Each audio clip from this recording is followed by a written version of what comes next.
Saulė gražiai šviečia. Dabar gal biškį vėsiau, bet prieš tai buvo normaliai šilta ir naktį. Ir mėnulis kviečia, ir žvaigždės prie mėnesienos.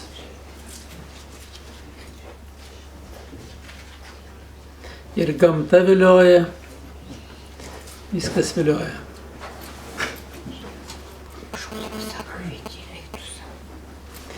Ir jums reikia atostogų į gamtą. Tai vat, ir visi nori poilsio, nori atostogų, nori dar kažko tai.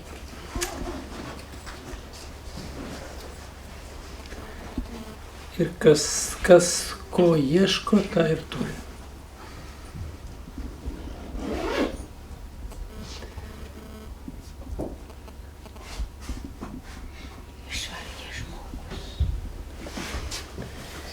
Gyvenimas yra pilnas visko. Ir išminties, ir pagundo, ir kiekvienas randa savo, kas ko nori.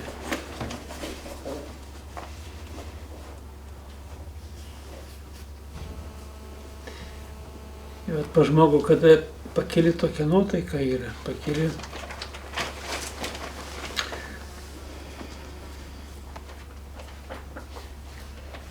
tokį gyvybės energiją veržiasi į viršų, ypatingai jaunimo tarpe. Lekia visi, tai prie jūros, tai kas į Italiją, kas į Ispaniją, kas į Ameriką, visur, visi kažkur tai pradeda ieškoti tos laikinos laimės.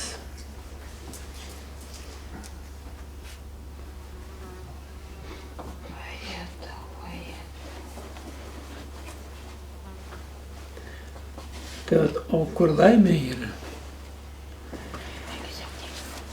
Ir supranta žmogus ir žino, bet būna kitas į kitaip su kuriai nuneša į kad. Ten sakiau, aš vis tiek nieko negirdžiu. Tai va, taip, kad yra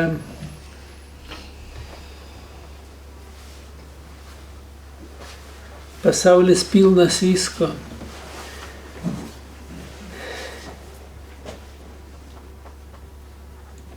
Ir visas dvasinės ir fizinės būtybės jos ieško savo.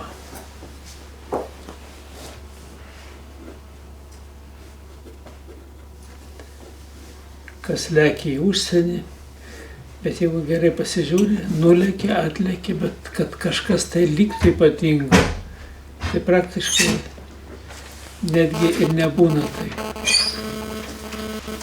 Kažkokie tai prisiminimai lieka, bet dėja jie tik tai tie prisiminimai.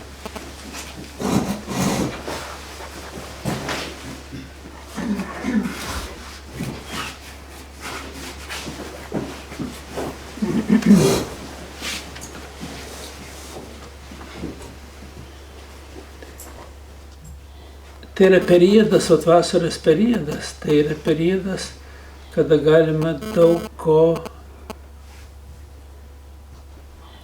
prisigaudyti, gali daug pailsėti, arba vietoj poilsio gali paskiau visam gyvenimui turėti džiaugsmą kažkokį tai, tame tarpe ir kabutėse džiaugsmą. O štai žmogus šiandieną turi būti labai toks, sakyčiau, kur bebūtų, turėtų nepamiršti tos informacijos, kurį žmogų veda į tą dvasinę išmintį, šviesą, šilumą.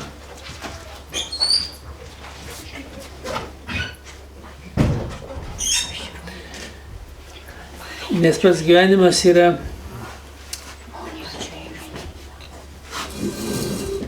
kas jame įveikia ir kas nugali.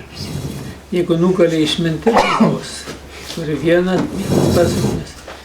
Jeigu žmogų įveikia tos dvasinės tamsos jėgos, gundymo visą sistemą, turi kitas pasekmes.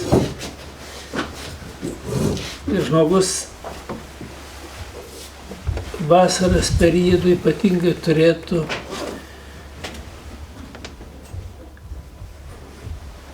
nepamiršti tos šviesios išminties ir kas bebūtų vengti kažkokio tai atsitiktinumo.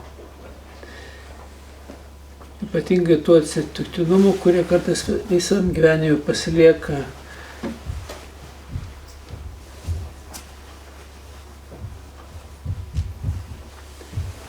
tokia negatyvios pasekmės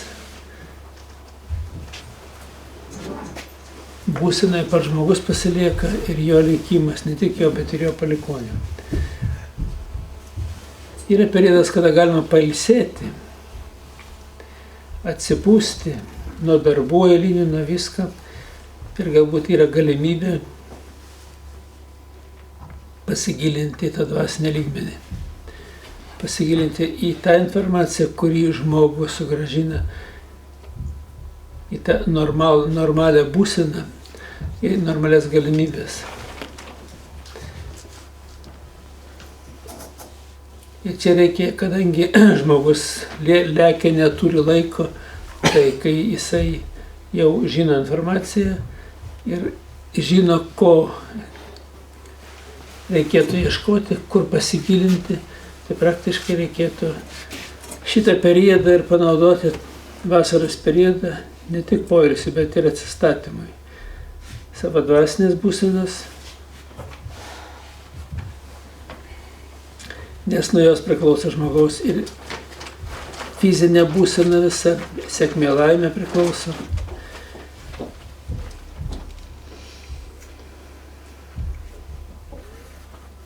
Jeigu tai pažiūrėti, reiškia, žmonės tai žino informaciją. Ir žino, reiškia, gana daug, kur paskaitas klauso, kurie klauso per internetą, tas paskaitas, kurias aš pats kalbu. Bet tai yra kitų lektorių, kurie šviesią informaciją eina. Nors žmogų būdinga daug ką užsimiršti, bet reikėtų pagrindinius dalykus niekuomet nepamiršti. Ir kadangi šiandieną yra daug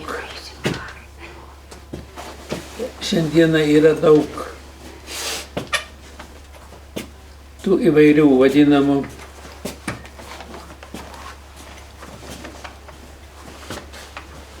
ir pagundų, ir tų visokių gaudyklių pristatyta. Ir ypatingai, kada kažkokie tai baliai, linksmybės yra, atsiranda alkoholis, atsiranda ir narkotikai, ir atsiranda tų vadinamų žmonių, kurie specialiai siekia kažko tai. Jie ima, netgi naudoja kažkokius tai vaistus priedą kompanijose, kad žmogų atlaisvinti jos savo kontrolę. Taip, kad reikia būti ypatingai atidiems. Nes šitas periodas yra ir suėjimas, susipažinimas naujų žmonių, per draugus, per pažįstamus, per suėjimus, per keliones. Tai vat reikia nepamiršti pagrindinių tų nuostatų, kurios gyvenime kaip tik tai yra labai reikalingas, kad išvengti kažkokį tai netikėtumų ir nesugadinti savo, reiškia, gyvenimą ir to ateities savo. Nes suardyti yra labai greitai, vienas netvarkingas žingsnis, netvarkingos mintis, kitas iki gali padaryti taip, kad žmogus visą gyvenimą gali nesugrįžti į tą vadinamą sveiko doraus gyvenimo kelią. Nes kada įkliūnama į spąstus, kaip mano tėtis sakydavo, viena bėda, ne bėda, bet 2-3 ir žmogų suėda. Nes iš tikrųjų būna seka, tam tikra seka, kuri po vienos klaidos būtinai į kitą įkliūnama įkliuvus į kitą, reiškia dar kažką tai bando lyg ir išsilaisvinti, o čia kaip tik dar trečios klaidos spąstai. Ir žiūrėk, jau žiūri, kad žmogus kažkur tai važiuoja taip, nevažiuoja, o tiesiog grimsta į tokias gelmes, iš kurių paskiau net nesugeba pradžiai suvokti, o paskiau, kai suvokia, nesugeba pakilti. Čia yra, atrodo, vasara, poilsio metas, reikia atsipalaiduoti, bet reikia žinoti ir kaip atsipalaiduoti. Jeigu ieškosite tos dvasinės išminties, jeigu netgi per tas atostogas apsivalysi žmogus nuo kažkokių tai blogų minčių, turi galimybę laikinai atsipalaiduoti nuo tų kasdieninių rūpesčių ir kasdieninių tų santykių su kitais žmonėmis. Ypatingai ten darbe kartais konfliktai būna, arba išvyksta kažkur toliau nauji žmonės, galima daug ką gauti ir naujos informacijos, ir pažinimo, ir kitiems žmonėms duoti to pažinimo. Bet galima taip pat irgi į kažkokias tai situacijas pakliuvus tiek girtoj būsenai, tiek narkomaniniai būsenai, tiek dar kažkokioj tai apkvaitimo būsenai, galima paskiau atsipeikyti, kad jau kai kada net nėra normalaus kelio atgal. Taip pat čia periodas yra labai toks, jisai dėkingas tuo, kad žmogus gali pailsėti, bet tamsios jėgos nemiega nei dieną, nei naktį ir nemiega šitais periodais, stengiasi kiek galima daugiau pasinaudoti kažkokiu tai žmogaus trūkumu ir kažkokiu tai situacijų dėka jį patraukti savo linkme, savo kryptimi.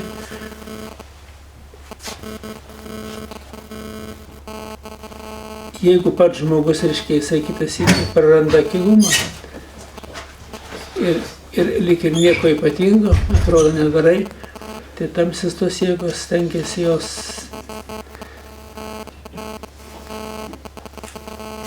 maksimaliai pasinaudoti žmogaus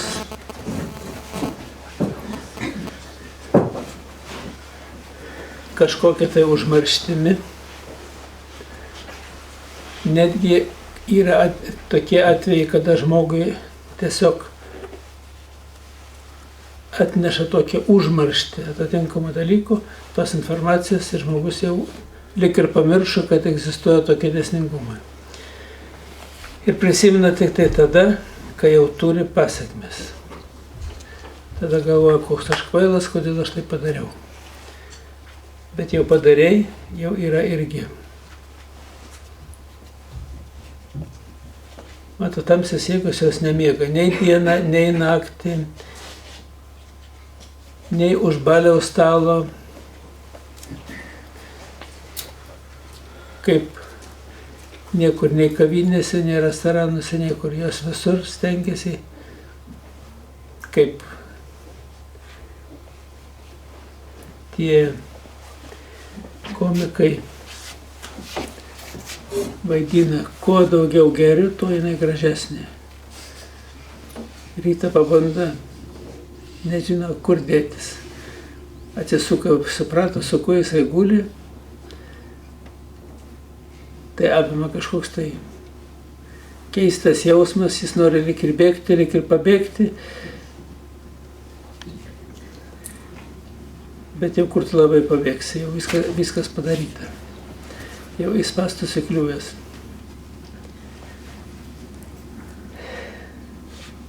Žmonės išradingi tame tarpe ir humoro srity, ir kiti reiškia žiūri ir juokiasi, ir net kitas iki prisimena savo paties situacijas. O esminis dalykas visgi tą išmintį, kurią žinai, stenkis jos nepamiršti. O kad nepamiršti, tai reiškia yra rusiškas labai geras posakis, yra pavtarenija matiučenija. Kartojimas tai yra mokymo motina. Aš dabar, kai žiūriu, reiškia, šitą išmintį prisimenu, bet jeigu pasižiūrėti, juk visą sistemą sutvarkyta taip, kad žmogus per kartojimą, kad įkaltų savo daugelį dalykų. O žiūrėkit, joga yra mantros. Žmonės kalba mantras. Bet jos irgi tokias savotiškas maldos jogai. Krikščionybės mokyme žmogus kalba maldas. Bet irgi kalba maldas tos, kurios turi didelę prasme, gilę prasme, suvokimą.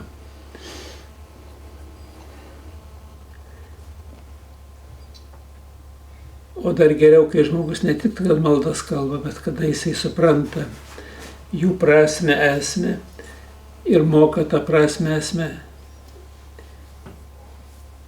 įugdyti į savo sąmonę, pasąmonę, virš pasąmonės, egzistuoja lygiai. Aš kai žiūriu kitą sykį, kad ateina žmogus tikrinė, atrodo, rodikliai geri, bet pasižiūriu pasąmoniai, tik 3 lygis, sąmonėje atrodo lygis yra 10, 11, atrodo viskas būtų gerai su žmogum, bet žiūriu pasąmoniai 3, virš pasąmonės lygiai irgi 3. Tai reiškia, šios dienos reiškia apvalklas lyg ir nieko, bet ten nėra jokios tvarkos. Jeigu pasąmonė ir virš pasąmonės lygis, reiškia, yra lygis 3, tai žmogus yra labai nestabilus. Jis gali pasiduoti įvairiems niuansams. Ir tas protas kartais, reiškia, neįveikia tų visų dalykų. O juk sąmonė, pasąmonė, virš pasąmonės lygiai, jie yra ir gyvenimo užgyventi, iš praktikos energija, kai kurie dalykai yra paveldėti.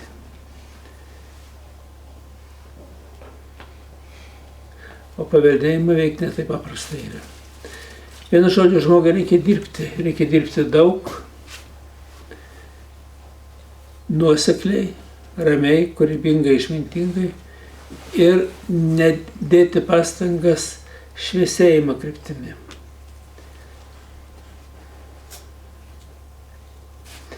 Ir jeigu tai, kuomet žmogus žino informaciją, paimti tokį dalyką į kompaniją, kada pakliūni ir jau išgėrusi kompaniją. Taip neteisint, bet pažiūrėti, kaip žmonės elgėsi, ką jie šneka. Ir kodėl negirtas negali būti tarp girtų. Labai greit nusibosta. Ir net jį savotiškai nervuoja. O kada girtas, atrodo, viskas irgi tvarkoja. Pasigėrė ir tampa toksai kaip ir tas, ir vėl kažkokius niekus lyg ir kalba. Atrodo, nu ką, čia girtas sapalėje kažką tai. Bet tamsios jėgos jos nieko nepraleidžia. Ką tu prisapalėjai, jos viskas fiksuoja ir į atitinkamą lygį žmogus pats skęsta. Ar girtas, ar negirtas, jeigu padarai klaidą, reiškia jinai turi savo pasekmes. Už tai, jeigu žmogus negali normaliai mąstyti išgėręs, reikia negerti. Bet to, jeigu išgėręs gerokai ir gerai mąstantis žmogus, būtinai numasto ne taip. Tada atsiranda visokie ginčiai, barniai, netgi dainos ir tos negražios. Ir atsiranda ta sujauktis, į kurią pakliūva žmogus, tikrai jau jis nėra švarus, kaip turėtų būti. Ir jo kai kam labai nedaug trūksta, kad gyvenimas vėl važiuotų ir kaip nuo to kažkokia tai skardžia, kaip kritimas. Ir neįmanoma to kritimą sustabdyti. Matot, ir žodis tapo kūnu ir gyvena tarp mūsų, taip pasakyti yra. Bet ir mintis, ir žodis tampa kūnu ir gyvena mumyse. Nes o mintis, matot, pa žmogui yra irgi taip pat. Jos yra labai gerų minčių, yra minčių, kurios tą visą gėrį, kurį tu kaupi, ir tik blogą mintis prašoka ir viską nubraukia. kaip nuo lentos rašiai visas taisyklės, paskiau su skuduru nubraukė ir nebeliko nieko. Jeigu dar galvoji kažkas atminti liko, tai gerai. Tamsios jėgos labai moka žmogų įjungti ir duoti netgi argumentus, pateikti, kad čia nieko tokio. O kiekviena reiškia gyvenimo klaida, jeigu taip sistemai pasižiūrėti, nusidėjau mintimis, žodžiais, darbais ir apsileidimais, kai nekontroliuojamas mintis, o pasekmes lieka. Ir tos pasekmes jos paskiau taip skaudžiai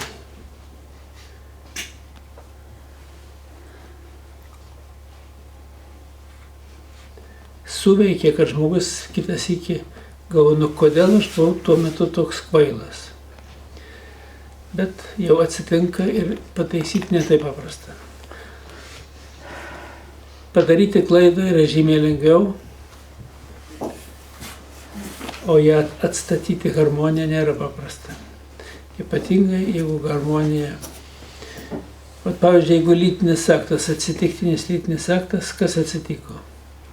Aptarė tą lytinį santykį, iš karto nutolai nuo šeimos, nuo antros pusės nutolai, nuo vaikų, netgi nuo tėvų, senelių, prosenelių irgi dalinai pasikeitė programiniai dariniai ir tu jau kitoks žmogus esi.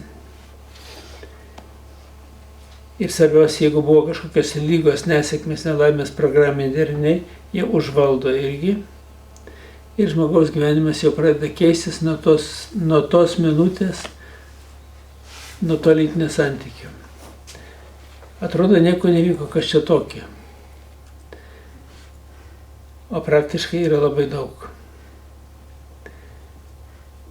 Ir kadangi žmonės šitų dalykų nežino, ypatingai jaunimas nežino, tai jų pastangos yra kitokios, kaip įtraukti tos lytinius santykius. Bet šitie klausimai stovi ne tik tai šiaip savo, kad žmogaus noras yra, polinkis yra, bet jį valdo tos tamsiosios jėgos, kad būtų padarytas tas juodas darbas, kurio metu žmogus jau taptų jų auka.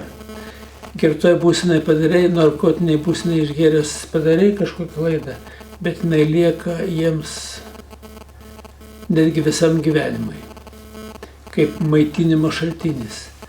O paskui žmogus neturi jėgų, neturi normalaus dėmesio, o kągi daryti, kaip iš tos padėties išlipti. Atrodo, lyg ir bando, lyg į užmarštį kažkur ten eina, bet ima momentas ir išlenda. Ir išlenda su savo visa galia, su ta jėga, kuri neleidžia turėti išmintingą dvasinę ramybę, sveikatą. Ir va čia yra tos problemos. Jau paskui žmogus kada įsisuka į tą ratą ir jeigu jis iš jo neišlipa, jis jau pradeda ardyti pats save. O kada save ardai, tada kas tau gali padėti? Gelbėtojo žmogaus nuo jo paties nėra. Už tai yra žymiai lengviau išvengti klaidos, negu padaręs klaidą sugrįžti į harmoniją. Bet to į harmoniją ir nebūna sugrįžtama, nes pokyčiai, kurie įvyksta, jie iš karto jau ir duoda rezultatą. Nes įvykę pokyčiai, jie vyksta ir fiziologijai, ir dvasiniam lygmenį, ir žmogus atsiduria kitoj platmėj. Vat ateina žmogus, diagnozuoja jį ir žiūri, rodo rodiklius jo, aiškini padėtį. Žmogaus gyvenimas, reiškia, tuo momentu keičiasi. Ir iš karto čia irgi moterį diagnozuoju, ateina lygis 4. Lygis dar 4, dar jeigu nebuvęs pas mane konsultacija, tai dar nėra toks blogas.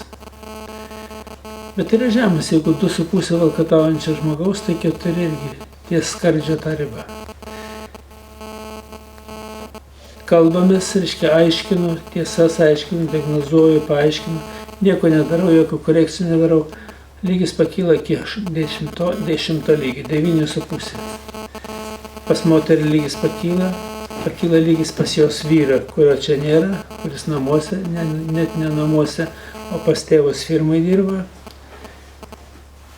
Pakyla sūnaus lygis iki 10, pakyla dukros lygis iki 10, kuri irgi buvo 4 lygyje. Kai aš žinau, ką reiškia būti 10 lygyje ir kokią reikšmę duoda žmogui būti 3, 4 lygyje, tai yra didžiuliai pokyčiai. Nepalyginami dalykai. Ir jeigu moteris, jeigu atėjo ir jinai būtų visą gyvenimą tą informaciją žinojusi, būtų vyras irgi nekrytęs iki to 4 lygio, jinai pati, tai būtų visai kitokia būsena. Pačios moters ir pačių vaikų, ir mokslas kitaip sekasi, ir gyvenimas kitaip tvarkosi. Sėkmė, laimė ir sveikata visai kitokia. O kai žmogus praranda lygį ir gyvena 3, 4 lygyje, kai 2,5 lygis yra valkataujančio žmogaus, taigi žmogus daug galimybių praradęs yra. Ir svarbiausia, kad jisai nesugeba tada orientuotis taip, kaip įdėra, nesugeba taip protauti, kaip turėtų mąstyti. Kai nėra lygiai, tada mąstysena irgi krenta. Taip, kad žmogus turi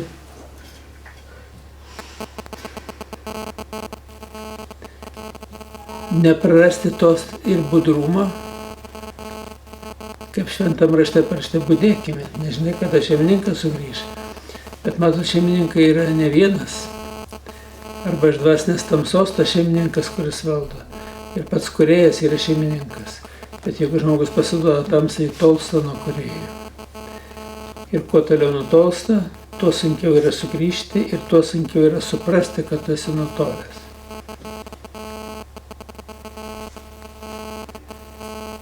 Aš dabar, kai atlieku tas diagnostiką, žiūriu, kokie potencialai. O šiandien ateina moteris, žiūriu, pasireiškia 1000 laipsnio rodiklis, tvarkoj viskas. Milijoninis tvarkoj. 10 milijoninis laipsnio rodiklis tvarkoj. Nėra iš kitų dvasinės tamsos esybių. Ir paskiau, kada žiūri, atrodo, viskas, žmogus turėtų būti sveikas, tvarkoj. O pasižiūri, laipsnio rodiklis 150 milijonų. Tai aš nežinau, kur per visatą kiaurai. Ir galbūt ne vieną kartą. Ir svarbiausia, kad šitų pradinių nėra. Ne prie 1000, ne prie milijono, ne prie 10 milijonų. Dar 100 milijonų nėra, o jau kaip pajudinti toliau yra. Ir žmogus yra taip užvaldytas ir fiziologija reiškiasi. Vat kaip reiškiasi. Kodėl aš pradėjau, jeigu 100 milijonų nėra, tai praktiškai jau sakyčiau, viskas daugmaž turėtų būti tvarkoj. O kada, žiūri, paskiau 103 milijonų nėra, o 150 milijonų laipsnių rodikliai jau yra. Ir kaip jie reiškiasi, tie kauliukai, kurie yra kairės ir dešinės pusės, ant kairės dešinės kauliukas yra atominiai virusai, kurie kaip tik tai ir tą iškreiptą formą duoda. Ir kad praktiškai iki tokio dydžio ir niekur neveiktų, o tik tai tą vietą veiktų. Tai atrodo kažkaip net keista. Taip, kad susiduri su kiekvienam keistenybėm, kurios visai kitaip. Kitas iki galima sakyti, kad ir aš suklystu. Jeigu aš nepatikrinu to maksimalaus dydžio, atrodo, kad nėra, viskas gerai. Pasirodo nieko panašaus. Pas kai kurios yra į tokį dydį augi, kur praktiškai net išsigelbėjimo žmogui nėra. Pasiduoda korekcijai, viskas gerai, bet tą korekciją kaip žmogus išlaikys. Aš sakau, kad atominiai virusai negrįžtų, reikia gyventi ne mažiau 7 lygį, ne žemiau. 8, 9, o dar geriau 10 ir dar aukščiau. Su rezervu turėti. Bet žmogus tam turi dėti pastangas. Čia tai veikia ir ta atgailos sistema, ir maldos sistema, rytmetinės ir vakarinės maldos sistema. Atrodo, kalbėti apie maldą, bet to ta malda lyg ir neypatinga, bet matot, prieš maldą eina atgaila. Ir jeigu atgaila visavertė yra, ir žmogus supranta ir moka analizuoti save, tai jis išsilaisvina iš tos būsenos. Man kol kas iki šios dienos dar pavyko. Tuo, kad aš praktiškai, čia irgi, jau žmonės pradėjo rinktis, man pradėjo skaudėti koją, šitą vietą. Ir toks skausmas, kad praktiškai atrodo, bet sunku yra.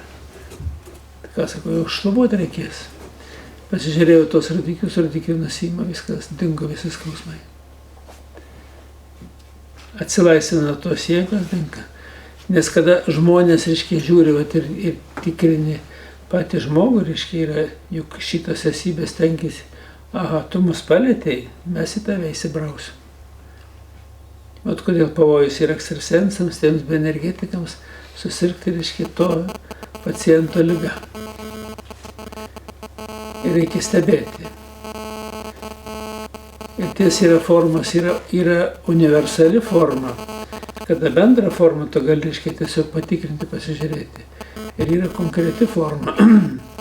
Ne viskas kartas universaliai forma, jeigu rodiklio tokio nepasieki, tai nepamini ir nepasieki. Ir išsilaisvinimą negauni.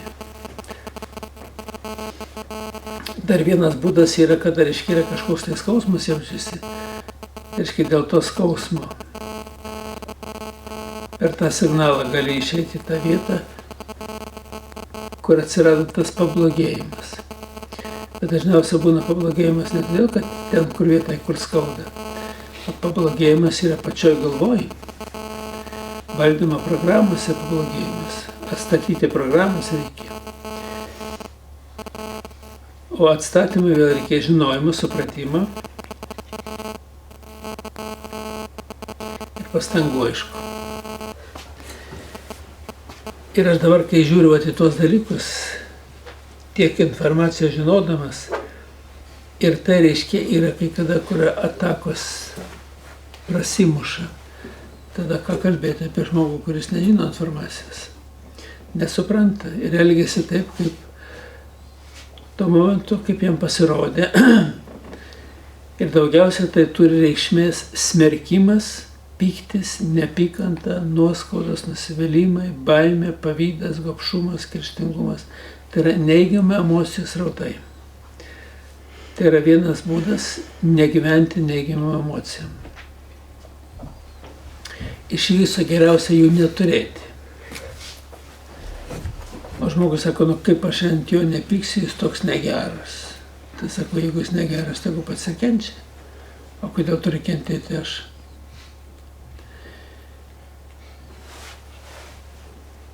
Ir šitam sukūry tos informacijos žmogus, reiškia, turi sugebėti atsirinkti. Jeigu jis nesugeba atsirinkti, jis turės problemų.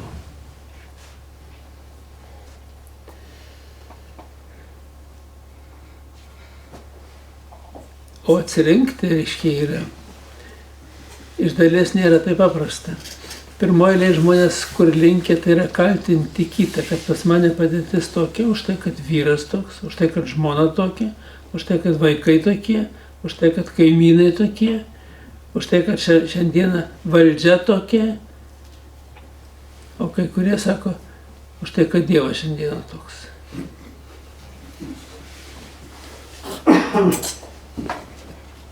Tai yra juokinga, bet praktiškai taip yra.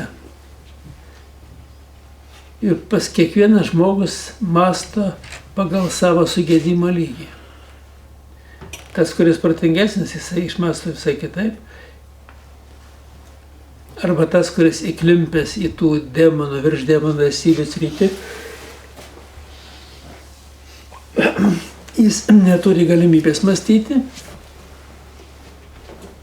tai jisai, kas jam į galvą šauna, jam atrodo, kad tai yra tiesa. Ir jis nesugeba netgi tos informacijos atlaikyti toj apimti visoj ir supratime. Jie dažniausiai taip yra. Būtinai kažkas tai kaltas. Būtinai ieško kaltininko. Bet aš sakau, pirmoji eilė, jeigu įkliuvai į spąstus, esi kaltas pats. Ko tu ten įlindai? Kur tavo akylumas buvo, kad tu nepastebėjai tų pačių spąstų. Ir informaciją žinojai, bet vis tiek nepastebėjai. Tai va, už tai pasakyta, te klauso tie, kurie girdi, ir žiūri tie, kurie mato. O tai žmogus žiūri ir nemato.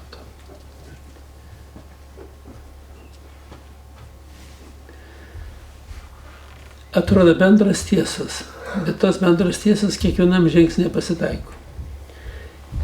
Ir kada žmogus supratimo, gilesnį supratimą neturi, tai jis nepajėgus. Kodėl reikėtų gyventi 10 lygyje? Ir ne žemiau. Už tai, kad 10 yra aukščiau vidutinio lygio jau. 8 vidutinis yra. O lygių yra 16. Jeigu 10 jau reiškės į tą pusę, gerąją pusę. O dar geriau, kad 14 būtų, 15. Ir žmogus turi įprasti gyventi. Bet kad tą lygį turėti, reikia daug ko nepamiršti. Nepamiršti tų 10 Dievo įsakymų. Suprasti, kaip jie veikia.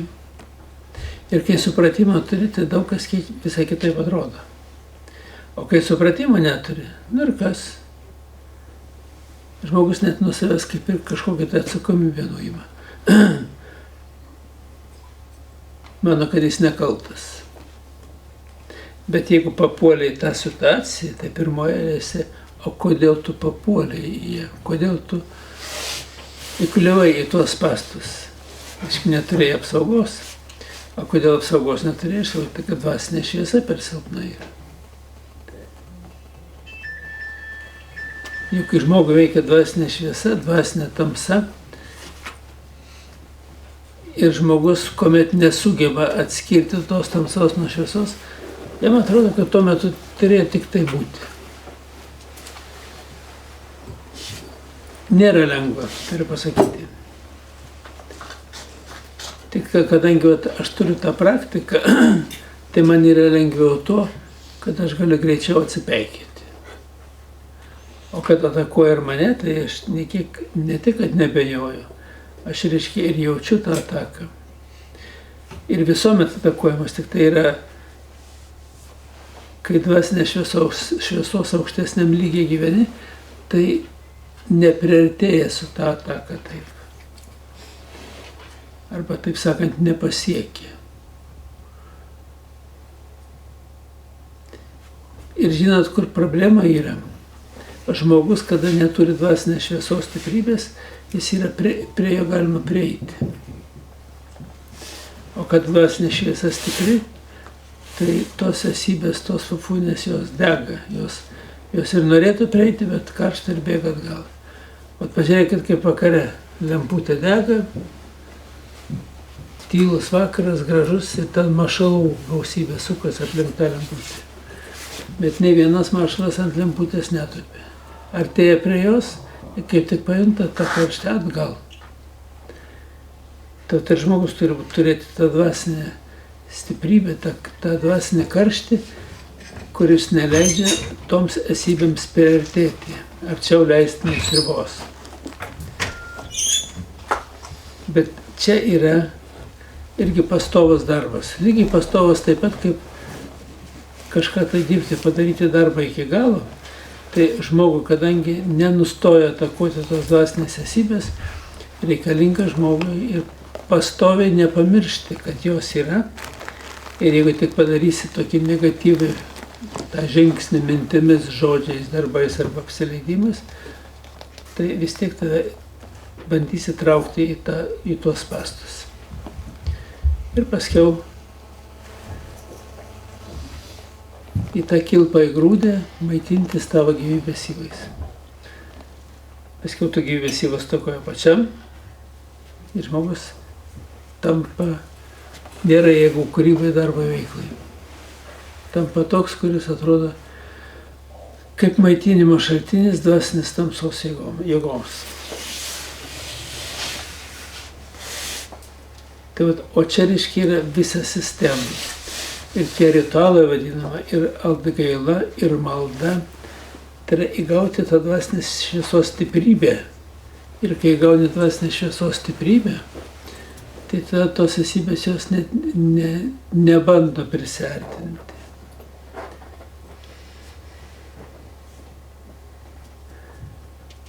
Ir čia visa esmė yra. Bet kita vertus yra žmonėms, kuriems labai sunku, tie ypatingai, kurie turi atominius virusus, tai praktiškai jie yra daug kur bejėgiai. Paskiau tampa patys ligoniais ir nuo ligos jau kenčia. Nes atominiai virusai tai ne tik tai kaip būtybės yra, jie yra, jų koncentracija būna ligų židiniai. Ir dar daugiau blogai yra tas, kad jeigu operacijas pjauna, jie neišpjauna jų, nes jie po visą kūną pasklinda labai greitai. Netgi operacijos metu, kraujavimo metu, kraujas išnešioja, reiškia, pažeistus ląsteles, išnešioja po visą organizmą ir organizmas dar daugiau serga paskiau.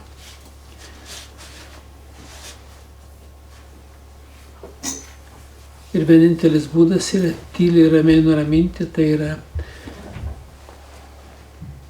tą dėmesį sukoncentruoti ir per atgailos sistemą neutralizuoti tą blogį. Tai yra neutralizuoti gyvybės energiją tų virusų.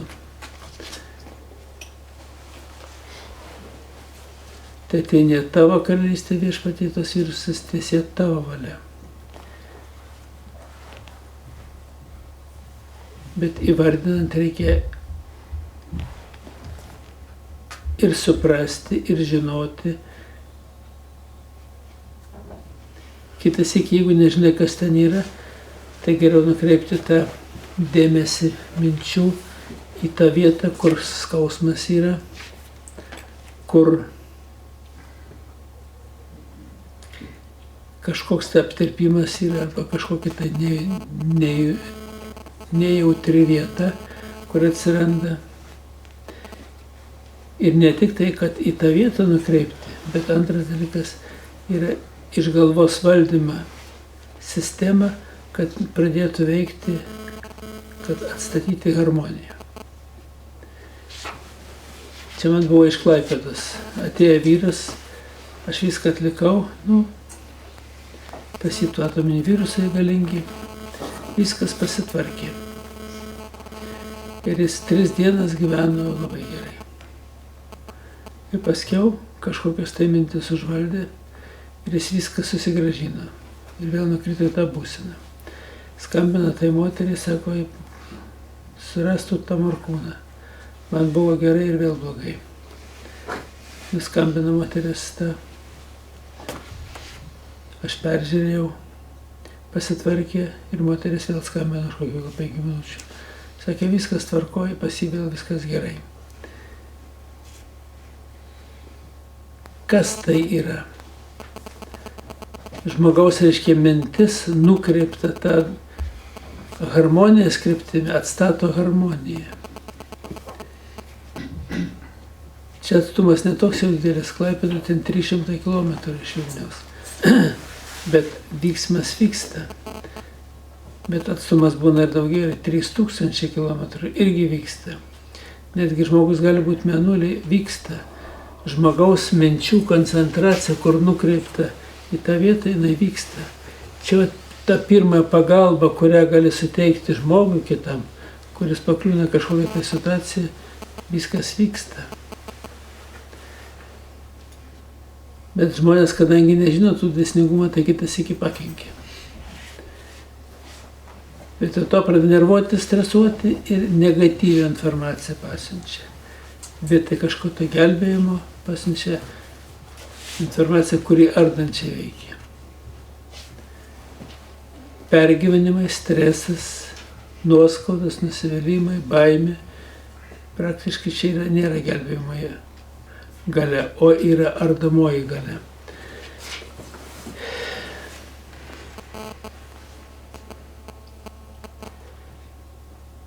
Aš manęs, kada paskaitas skaitau, kada aiškinu diagnostikos metu, sako žmonės, supraskit ir darykit, juk man šitie visi dalykai atėjo per supratimą. Aš kai pradėjau gilintis ir supratau, kur tas pakastas šuo yra. Ir kai supratau, kaip reiškia tvarkyti, reikia tuos atstatyti tą harmoniją. Ir nieko ypatingo. Atsiprašyti, nuimti, reiškia blogas mintis, pykti, nepykantą, nuoskaudas, nusivylimus tų žmonių atžvilgių ir pačio savęs atžvilgių. Ir jau keičiasi padėtis. Žmogus pakyla aukštesnį lygį ir atsiveria maitinimas iš visatos, nenusirbimas kaip atskirų būtybių, bet o maitinimas. Ir žmogus vėl žiūrėk, kad atstato rodiklį, vėl atrodo dingo skausmai, vėl gera, vėl. Tai lygiai taip pat kaip ta iš Klaipėdos moteris skambina ir praktiškai jinai skambina, aš turėjau laiko, iš karto pasižiūrėjau. Ir bešnekant, jinai jau kalba, sako, kad jau viskas, jam pasidarė gerai.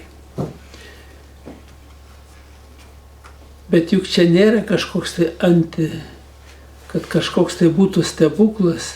Žmogus, kai nesupranta, tai atrodo, kad čia stebuklas ir pastebuklą darys. Čia yra koncentracija minties doros link. Tai yra kūrėja mintis, atstato ir harmoniją. O mintis pykčio nepykantos dar didesnį ardymą sukelia. Išgąstis, nusivylimas dar didesnį išgąstį. Taip, kad pirmoje eilėje reikia, kas beatsitiktų, nusiraminti ir ieškoti išeities iš padėties ramiai. Tame tarpe ir su malda, ir su atgaila paprašyti atleidimo, dėl ko pas mane padėtis tokia, kad būtų atleistas tos nuodėmės, dėl kurių šiandien susiformavo tokia padėtis. Ir kitas iki labai gražiai veikia. Būna kartais nepakanka. Ir atgailos juk sistema, kuri eina per kunigą. Ir Kristaus mokymai juk pasakyta labai aiškiai. Kur dar 3 susirinks mano vardu, ten būsiu aš. Žmogus pats įsilaisvinti negali, eina pas kunigą, jau 2 prašo atleidimų. O kada reiškia yra tie stiprus demonai, apsėdimai, tai netgi būna kunigai egzorcistai bent 3 arba 4 įsijungia į tą veiklą, kad išlaisvinti žmogų. Taip, kad žmogaus galia labai stipriai yra, bet tik tai reikia ne su baime, o ramiai, išmintingai panaudoti kryptingai. Ir mintis, juk mintis jos sklinda, jeigu tu jas sukūrei, jos egzistuoja. Jeigu mintis tvarkingos ir jos egzistuoja tvarkingai. Ir čia yra vienas iš pagrindinių, kad savęs gelbėjimo šaltinių. Žmogus pirmoje turi gelbėti pats save. Kai įsigelbėsi, tu galėsi ir kitam padėti. O paskendęs pats įliūna, reiškia, kažką tai bando padėti, nieks nesigauna. Kitas iki dar pridaro daugiau žalos, dar tuo blogiu apspinduliuoja tą žmogų, kuris ir taip jau kenčia. Vienu žodžiu, ieškokim viens kitame gėrio, grožio, dvasinės išminties, šviesos, šilumos. Norėkim, kad tas būtų pa žmogų. Jau noras, kad būtų, reiškia, žmogus ir sveikas, ir dalingas, tas noras ne tik tam žmogui padeda, bet ir pačiam, kuris nori šitą.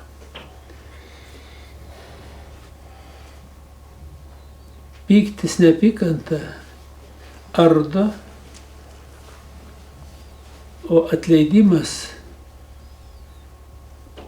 ir tas supratimas, gero norėjimas kelia patį žmogų ir suteikia netgi galimybės padėti kitam.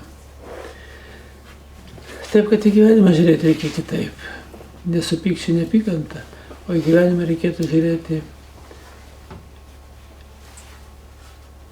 ieškoti būdų, kaip pataisyti padėtį. Pirmoji eilėje dvasiniam lygmenį. Nesikė suminėjęs, ir dar sykį pasikartosiu, kadangi žmogus pirmoji eilėje yra dvasinė būtybė, jį veikia dvasiniai dėsniai. Ir nepamirškite tokio dalyko, daktarai gydo žmogų tabletėmis, vaistais, bet dvasinė lygmens vaistais pagydyti neįmanoma. Dvasinę lygmenį galima tik supratimu, suvokimu. Tai yra suprasti, netgi gyvenimo klaidą suprasti, nenoras pasilikti joje jau yra atgaila, supratimas, o po to noras išsilaisvinti ateina ir pagalba iš aukščiausio lygio. Tai yra iš pačio kūrėjo. O jeigu yra kokios problemas iš kitos vadinamas nuodėmės, kurios neleidžia žmogui išsilaisvinti, per atgailos sistemą susitvarkyti. Ir kai prašo atleidimo žmogus, ir atleidimas irgi vykdomas yra. Juk aš kiek metų dirbu, dabar analizuoju ir žmonės, kurie ateina pagalba. Pagrindė per šitą sistemą. Per susikaupimą minčių, per tą vadinamą atgailos sistemą atsistato deriniai. Ir tamsios jėgos praranda galę veikti žmogų blogą linkme. Atsistato deriniai ir žmogus reiškia gali vėl gyventi. Būna netgi prie mirties žmogus susitvarko, atrodo dingo, kažkur tai mirtis atsitraukė.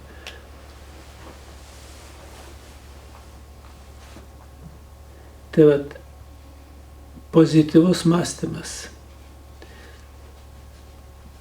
Jis ne tik, kad mąstymas kaip mąstymas, bet situacijose reikia mokėti panaudoti pozityvumą. Ir sakyčiau, netgi ta dvasinės galios stiprybė.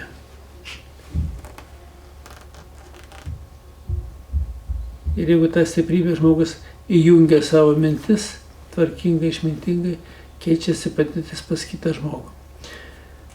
Labai įdomus dalykas, sakyčiau, kai žmogus žiūri, tai kaip tas programinis renginys kažkoks tai yra. Kurį mygtukus suspaudžiai, tokią programą įjungia, mygtukus suspaudžiai, kitą programą įjungia. O pa žmogų mintis. Mintis, kuri tinka harmonija, jie atstato pa žmogų harmoniją.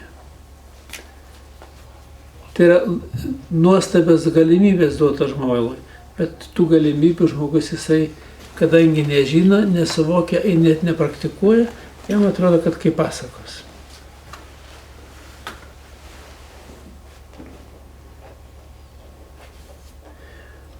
Tai irgi, kaip aš minėjau, iš Klaipėdos. Moteris skambina, pasižiūri, bežiūrint, reiškia, ir jinai ten stebi tą, reiškia, su to vyru kalbasi. Ir tas vyras sako, viskas atlieka, viskas gerai. Žmogui duota labai stipri galia. Ir žmogus turi tokią jėgą, kokios neturi galbūt net tos dvasinės esybės. Ir žmogus, kai žino, jis gali tą dvasinę savo stiprybę panaudoti. Ir jo neįveiks nieks. Bet pirmoji eilė tai yra nebūti klane nuodėmių. juk yra galimybės išsilaisvinti per atgailą. Padaryti žmogus padaro, bet išsilaisvinti neįsilaisvina. Tada tamsiom jėgom yra labai geras galimybės pasinaudoti to žmogumi.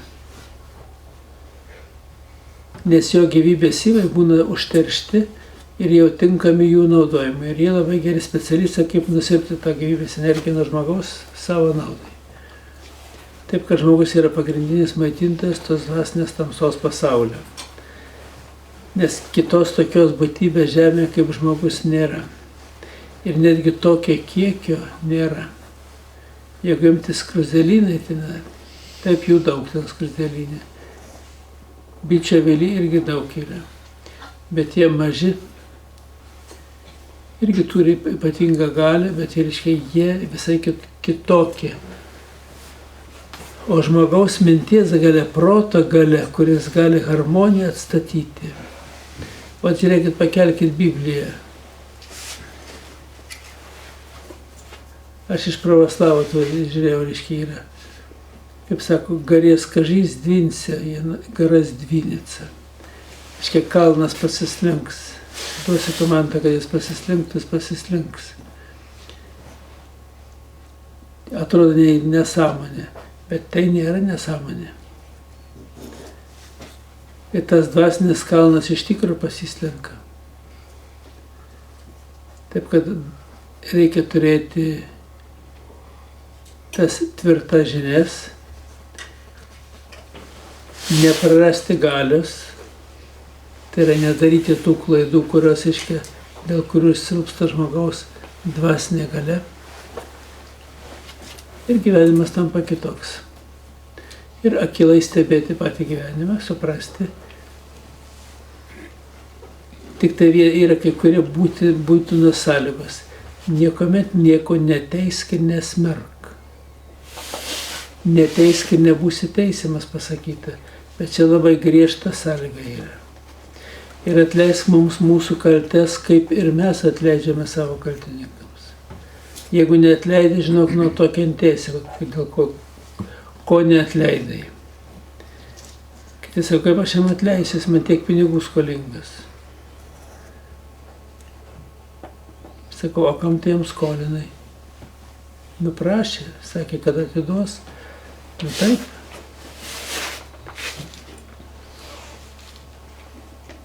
Bet aš kitas iki, kai pasižiūriu, žmogus, aiškiai, jis nesugebės niekada atiduoti, o vis tiek jisai skolinasi. Ir paskiau nėra nei jam naudos, nei tam, kuris paskolina. Nes kuris paskolina, paskiau pergyvena, kad jam negrąžina. Tada įtraukia per kilnų norą, kilnų jausmą, įtraukiam žmogus į tą nuodėmių liūną, kad turėtų pykti, neapykantą, nuoskaudas, nusivylimus kito žmogaus atžvilgiu. Už tai sakau, jeigu jau skolini pinigus, tai žinau, kad tau neatiduos, turi lišnų, skolink. Neturi, neskolink. O jeigu jau paskolini... Palūkonas reikia paprašyti, palūkonų. Čia yra susitarimo reikalas. Bet reiškia yra, jeigu žmogus... Yra kai bankai visi ima palūkanų. Kai kurie išgyvena, kai kurie bankrutuoja, bet esmė reiškia tame yra. Susitarimas. Jeigu tu jas investuoji verslą, tai turi kažkokią tai pelną nuo to. Jeigu tu reiškia jam duodi, tai praktiškai irgi gaunasi, kad jeigu kad neprarastum, reiškia turi gali, reiškia, pagal susitarimą duoti kažkokį tai. Matot, kiekvienu momentu yra savi dalykai yra. Klausimas irgi atrodo viskas vietoje. Atrodo, kaip aš turiu imti palūkanų. Bet jeigu tu ką tu duodi, darai, reiškia, ir jeigu tu kažką prarandi, tai žmogus turėtų tą praradimą kompensuoti. Tai tas praradimas tai yra tos vadinamas palūkanos. Mangi teko nesykį bendrauti su tais, kurie duoda tos kreditus. Jie puikiai žino, kad ne visi grąžins. bet jų rizika yra maždaug tokia, kad taip ne visi grąžins, bet vis tiek aš turėsiu pelną.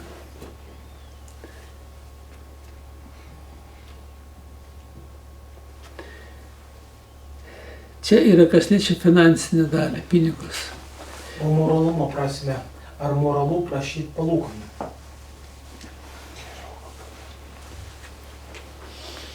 Jeigu nuoširdžiai padedi, tai nemoralu, bet jeigu tavo verslas toks yra, tai viskas tvarkoja. Civiliniam kodekse parašyta, kad pinigai per metus netenka 5% savo vertės. Tai bent tų procentų turbūt moralu prašyti.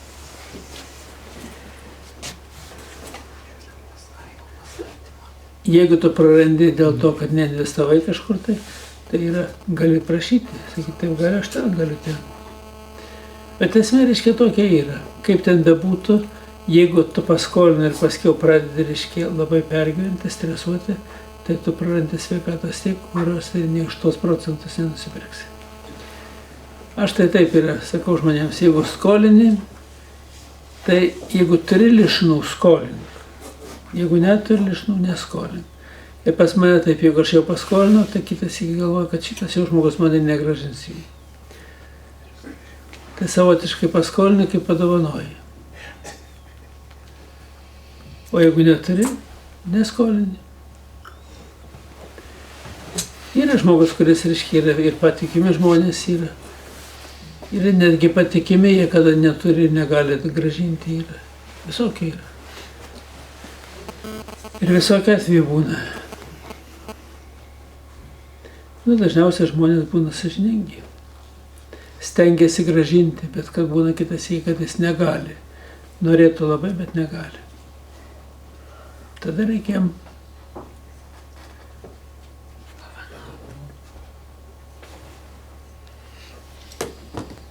tą skolą nurašyti. Tai viskas. Bet čia mes kalbam apie materialią skolą, bet juk yra dvasinė skola. Yra pažadai.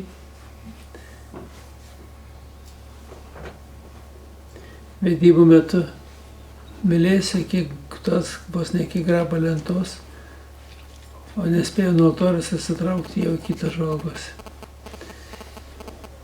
Jau gyvena kitokiu mintim. Yra apsėdimo lygiai žmonių yra. Viskas yra. Vat ką aš rašau, ką skaitau, yra, egzistuoja ir yra stiprios jėgos, kurios netgi labai stipriai įveikia. Ir yra silpnas jėgos, kurios, jeigu žmogus pasipriešina, tai įveikti negali. Bet dvasiniam pasaulyje, reiškia, yra labai irgi, tik tai vieną galiu pasakyti. Paprastą tiesą, be Dievo žmogus nėra stiprus. Jis yra įveikiamas. O jeigu žmogus Dievo palaimą šviesoje gyvena, tai pas jį netgi tos problemos neiškyla. Kur kitam iškyla, atrodo, kaip iš niekur atsirado. Tai taip, kad pirmoji eilėje žmogus turi gyventi tą normalų žmogišką gyvenimą.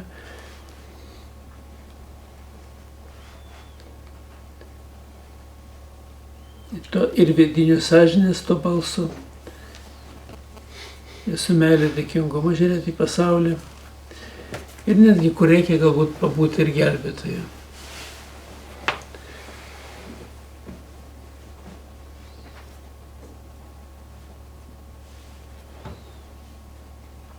Dvasiniam lygmenį labai didelės galimybės duota žmogui.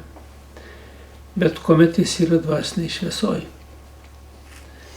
O jeigu jisai tamsoj,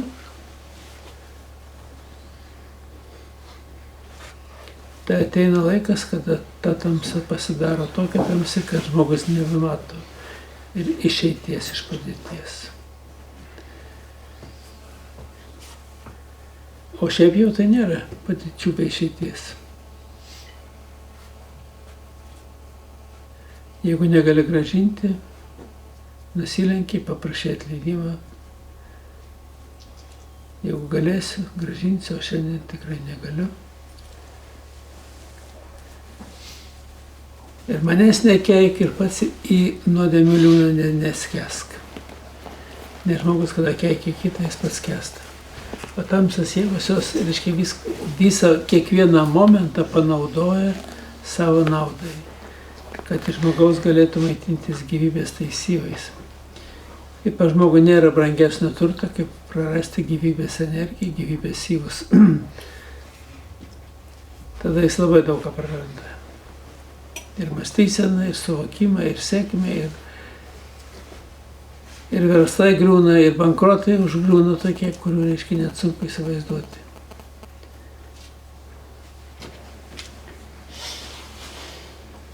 Tai va. Bet čia yra ne tik tai materialūs dalykai. Materialius dalykus žmogus gali pačiupinėti, paliesti, matyti, o dvasinių dalykų žmogus net kitas iki nejaučia, nežino, o jie vyksta.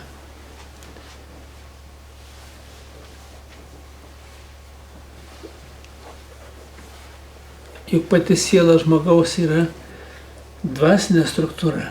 Ir jau tik tai jos lygis krenta, ir galimybė žmogaus ir sveikatos, ir sėkmės laimės krenta irgi. Taip, kad žmogus pirmoje turėtų gyventi taip, kad palaikyti dvasinį lygį normalų. O kad dvasinį lygį reikia suvokti, kas yra 10 Dievo įsakymų, kodėl jie duoti ir kas vyksta su žmogumi, kada jisai jų nesilaiko. Jis pirmoje nuskriaudžia pat save ir savo palikuonis. Tai va. Ir kuo žmogus anksčiau atsipeikė, tuo geriau ir išvengia daugiau klaidų.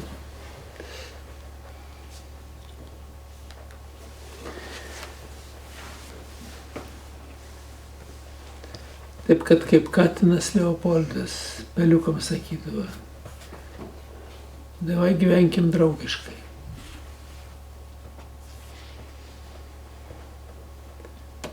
Давайте, ребята, будем жить дружно. Bet čia pamoka ir visiems, kurie žiūri filmuką, bet nematot pamoka tokia, kaip žmogus supranta tą pamoką. O kas liečia jau dvasiniam lygmenį, iš kitos paskaitos šventą raštą skaitant, ten pamoka yra kitokia. Ir tarp kitko irgi daugelis skaitydami ten irgi nesupranta.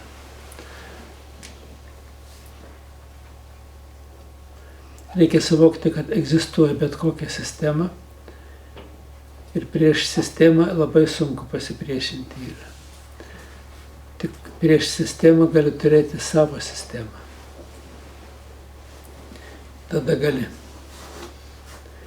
Ir kas liečia žmonės, kuomet daro klaidas, viena klaida, kita klaida, trečia klaida ir stiprėja, silpsta tas imunitetas dvasinis žmogaus ir stiprėja dvasinės jėgų apsuptis aplinkui žmogų, tų juodųjų jėgų.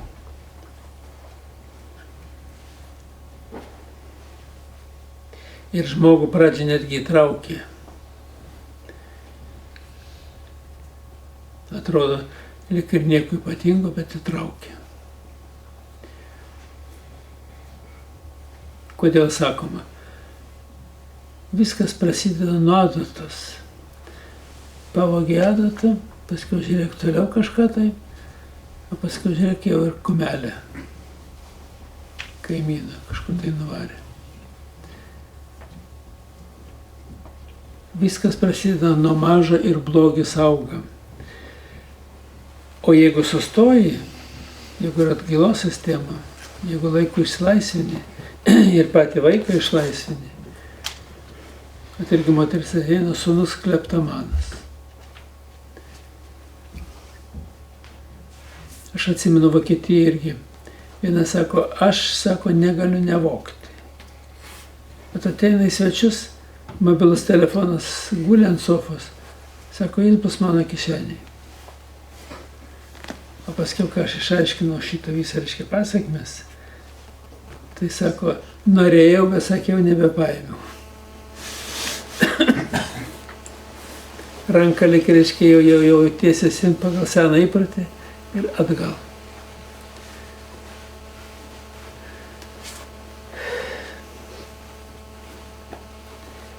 Atrodo, tai nieko ypatingo, lyg ir tas daiktas, jis ne prie ko nieko, bet, reiškia, iš esmės tai yra struktūrinių derinių pokyčiai. Už tai nebereikalo ir pasakyti, kad nusidėjau mintimis, žodžiais, darbais ir apsileidimais. Atgailos sistema. Pirmoje stovi mintys. Reikia tvarkyti mintis. Ir suprasti, kad bloga mintis žlugdanti yra. Šiuo momentu gal ir išlošia kažkokią tai finansinę, dar kažkokią, bet paskiau pralošia ne tiek. O to žmonės irgi nežino. Čia pas mane atėjo verslininkas. Viską turėjęs, milijonus. Mašinos gražios. Brangios. O dabar nieko neturi. Viskas išnyko. Ir ieškosi darbo, kur galėtų dirbti.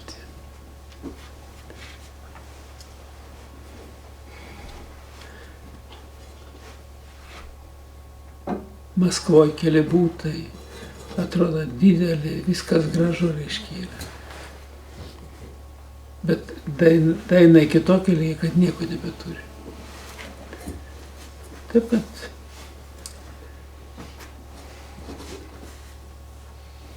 ir kas svarbiausia, tamsiam pasaulyje dirba tamsios struktūros.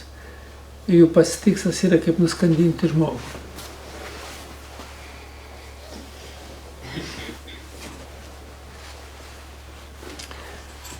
O pas mane toks pavyzdys yra įdomus irgi. Vyrui sako, ar gali nuvežti pinigus į Maskvą? O jis irgi jau milijonierius, reiškia, jau turi, reiškia, būtas, sujungti 5 būtai į vieną, ten 3 aukštį. Ir sistema, reiškia, viskas gražu.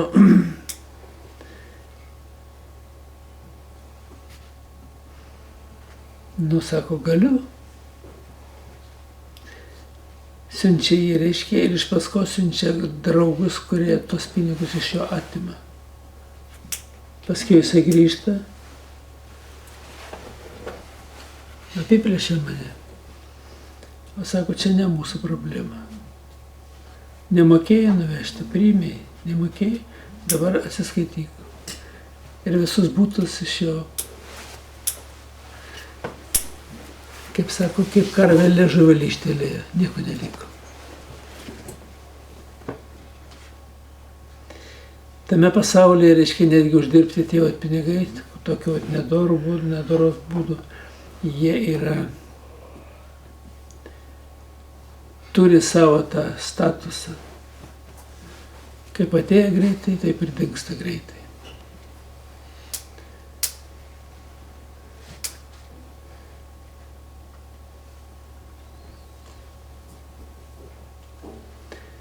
Taip, kad reikia žiūrėti tuos dalykus, reiškia, yra geriau mažiau, bet kad ramiai galėtų miegoti.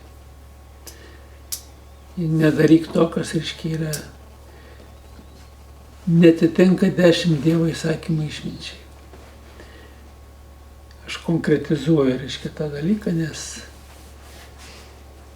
jeigu dvasiniai šviesoje žmogus, tai pas jį viskas vyksta kitaip. Bet jeigu jis paskęsta, reiškia, godumą kažkokią tai blogų minčių srautą ir stengiasi to pralopti, tai jis paskiau turi visai kitokius. Čia reikia kaip tie žydai. Sako, jūs lietuviai kokie durniai. Atsako, grūdų krūva guli, tai sako, tik tai savo jam prisikirša burną, visur reiškia. Paskui nei sukramtyti, nei praryti negali. O mes tai sako, taip, vieną grūdelį suvalgėm, sukramtėm, nuryjam, tada kitą įmam. Tai va taip, kad godumas, kai kurie dalykai neapmastyti, jie sužlugdo daugą. Ir tie visi, reiškia, atrodo paprasti patarimai, bet jie turi prasme.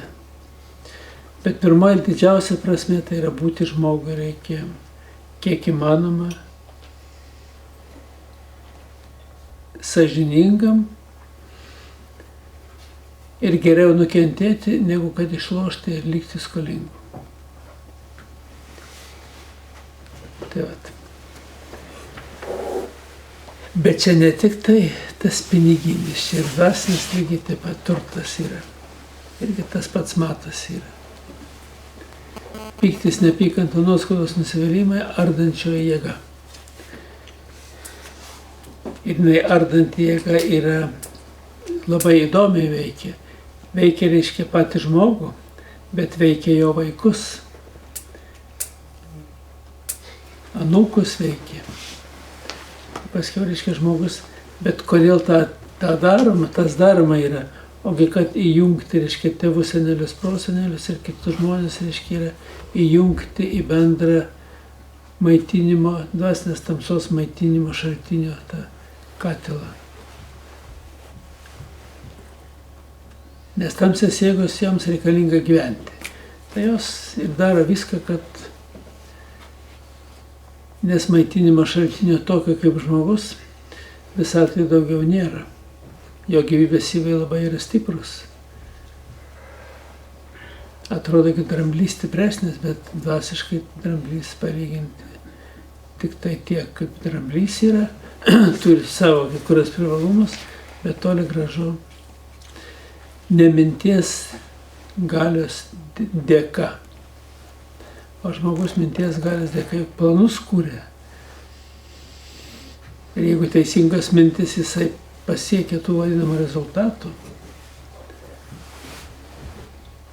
o kai paskiau sugriūna tas visas, reiškia, kortų namelis. Ir žmogus pergyvena. Čia pas mane vienas Vilniuje vis vaikščiai, kad jis nori per lošimą laimėti. Aš jam sakau, lošimo sistema padaryta, kad tu pralaimėtum. Tai ko tu ten ieškai laimės laimėti? A kodėl vat kaimynas išlošė vakar tiek? Ir viskas, ir jo nenori tikėti. Sakau, jeigu lošimo tie vat namai būtų taip chaotiškai sutvarkyti, tai jie labai greitai išnyktų. Bet ten taip sutvarkyta sistema. Netgi teleloto, pirmas teleloto, kur buvo, ir jeigu būtų žmogus atėjęs ir atsiėmęs ant rytojos pinigus, teleloto būtų bankruoto įkliuvę. Bet kadangi pinigus atsiėmė po mėnesį, tai jau paskiau pasipildė jų kasa ir jie, reiškia, vėl galėjo egzistuoti. Ir paskui tai gudriau pradėjo veikti. Bet daug informacijos įvairios yra.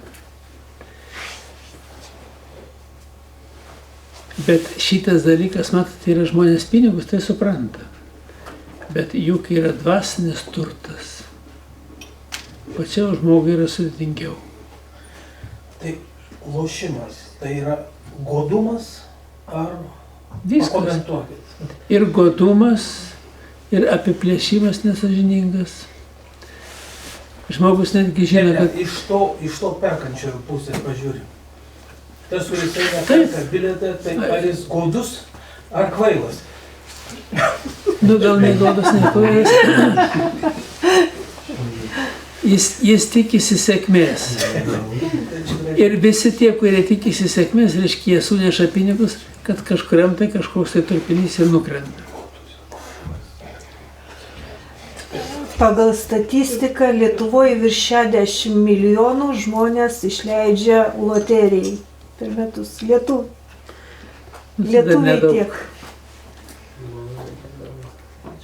Tai 68 milijonai. Buvo laikraštai statistika kažkur tai. Nu, reiškia, tie, kurie organizavo tos lošimus, reiškia, tiek išlošė. Gal biški mažiau, kai kur duoda biški ir išlošti, bet... Kiek išleidžia žmonės pinigų? Nes jeigu nieko neišlošti, tai lošimo namai irgi neegzistuos. Reikia duoti ir išlošti. Kaip masalas. Azartas. Priklausomybė Ir negali. nieko negirdi, reiškia. Aš turiu tokį vieną, čia ateina pas mane. O kodėl tas išlošė? O kaip padaryti, kad išlošti? Ar tu gali, reiškia, ateiti ir padėti, ar tu bandytum lošti? Tiesiog jis kaip įkalbinėja, kaip akus šalia manęs. O tu galėtum, reiškia, atimti, ten ateiti ir išlošti.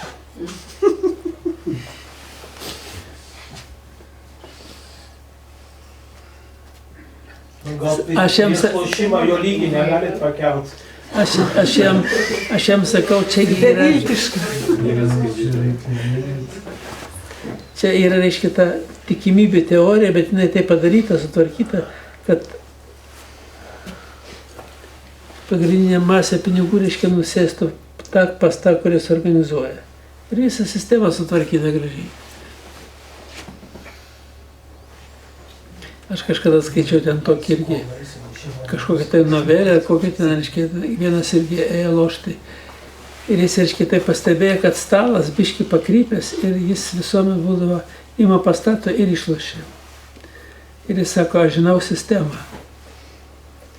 Tai tie, reiškia, lošėjai, lošimo tas šefas, reiškia, kur buvo, jisai pergyvena, kad šitas neteitų į lošimą tą. O jis ateina, išlošia ir išeina. Ir galvoju, kaip jis žino sistemą. Pasirodo, jis pastebėjo, kad stalas palinkęs ir jeigu ten padedi, bet nereiškia, eina į ten. Tai paskiau sako, kiek tu nori, kad mums paaiškintum tą sistemą. Nu, jis pasakė ten sumą, jie atneša sumą padėjo, jis paaiškino, kad kai čia atsiduria, tai bet nereiškia, nuvedės tenai. Ir aš šito skaičiaus ir statau. Tai tas šeimininkas buvo labai patenkintas, kad neegzistuoja tikroji sistema. kad čia reiškia yra, žmogus pastebėjo, kad čia yra ne sistema, o tik to prietaiso reiškia trūkumas. Tai va.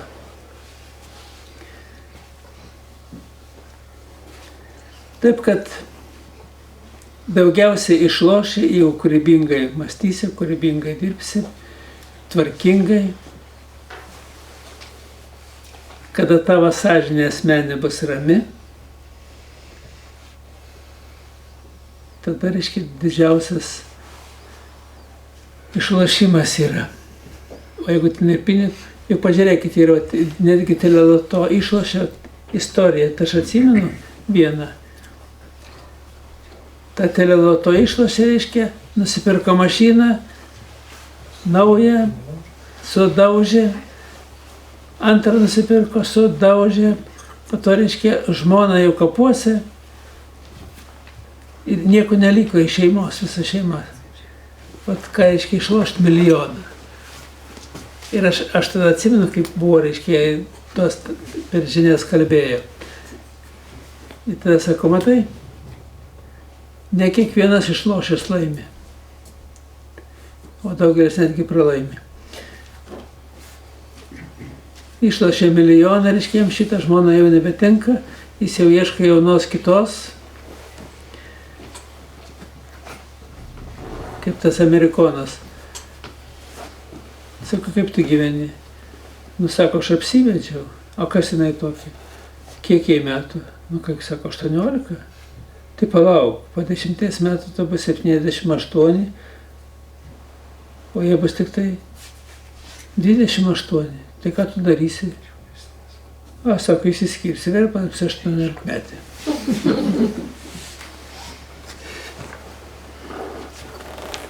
Taip, kad ir humoro to gaidelės, reiškia, visur yra giliai išmintis glūdi. Tik tai tiek yra, jeigu žmogus nuoširdžiai dirba, nuoširdžiai daro ir yra išvalgus.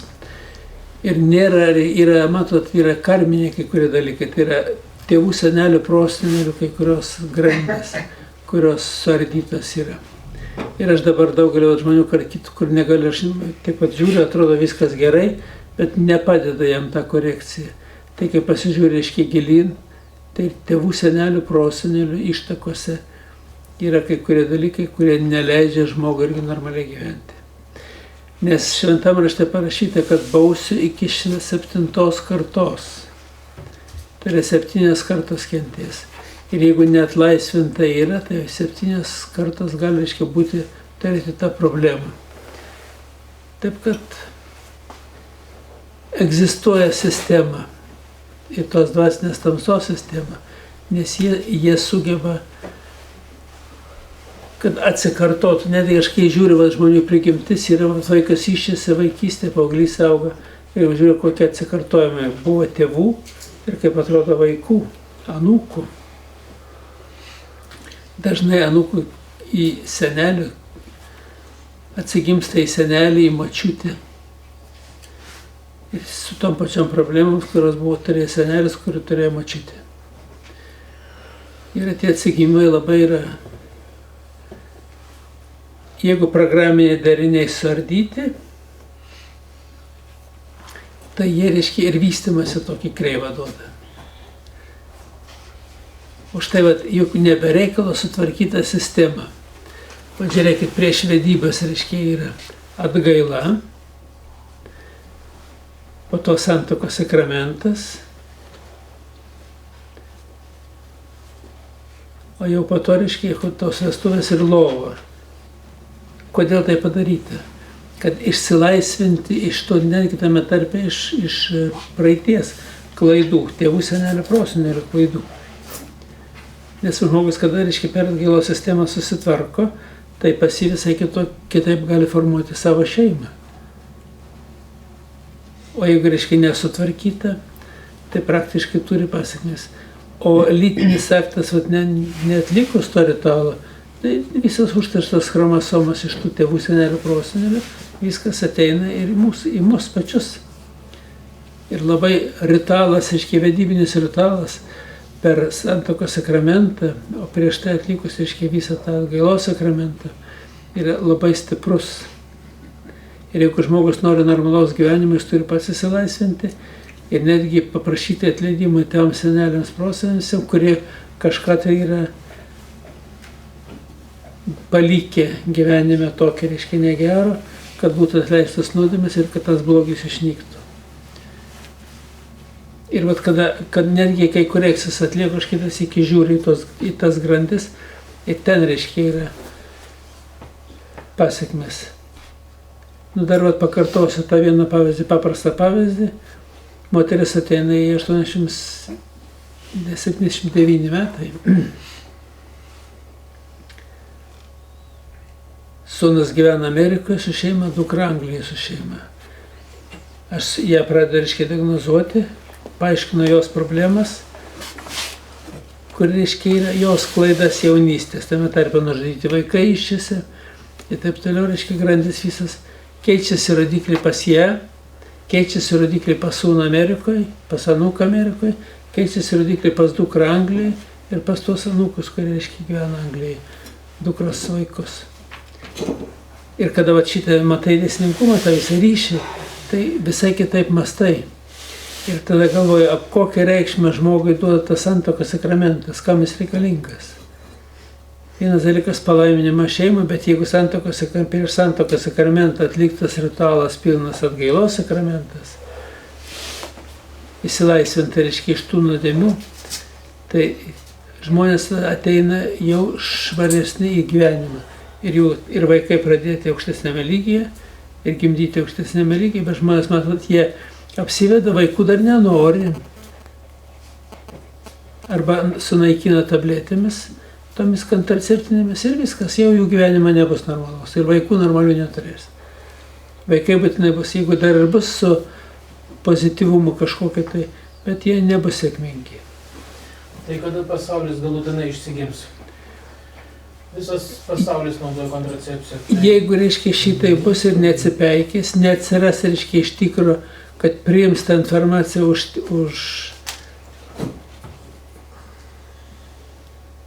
sakyčiau, už tikrosios jos vertės, tai taip ir bus. Matot, tai dar dalykas koks yra, netgi jeigu 2 vaikus pasigimdė, viskas gražu buvo, 3 nužudėjai, kontraceptinė priima, ir 50% krenta lygis. Ir jie jau, reiškia, yra pasmerkti savotiškai. Nes vaiko siela maitinasi per tėvą ir motiną sielą, tėvą ir motiną sielą nuo savo vaikų žudikų sielą. Va čia, kur pakastas šuo yra. Ir kur žmonės nežino, kad šitie dėsningumai veikia. Ir kodėl aš ir knygoje rašau, ir kada paskaitos, reiškia, paskaitose kalbu, aiškinu kertinius dalykus, ko neturi būti, kad, reiškia, neįvyktų tie procesai. Ir kokia reikšmė, reiškia, yra tos atgailos pačios sistemos. Kodėl, reiškia, atgaila yra ruošiama, reiškia, ir pirmai komunijai ruošiama, ir sutvirtinimas sakramentas, kodėl reikalingas yra, viskas duota yra.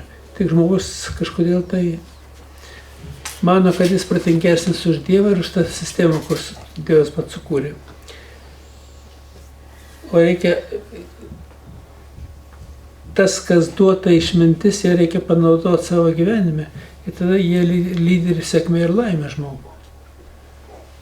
Taip, kad čia yra, viskas yra dėsninga ir tvarkinga. Ir kada žmogus tos tvarkos nepanaudoja taip, kaip pridera, arba priešingai elgėsi, mano, kad jis čia gudresnis, tai nuo to nieks nesidaro. Juk tos pačios vedybos, reiškia, pažiūrėjo, tėvai turtingai pasiturintis, jau jaunikis rėžė sparną apie panelę, kad ir būna pridaro klaidų. Jis pats padaro klaidas, jeigu jis nevertas netgi valdyti tokio, reiškia, tų vertybių, praktiškai netgi gavęs jisai pats nesuvaldo nieko. Antras dalykas yra, jeigu jis eina lytinius santykius, o panelė jau turėjusi ne vieną tame tarp ir vaiką nužudžiusi iščiusi, tai tas tėvo turtas nieko nereiškia. Sėkmės laimės vis tiek nėra.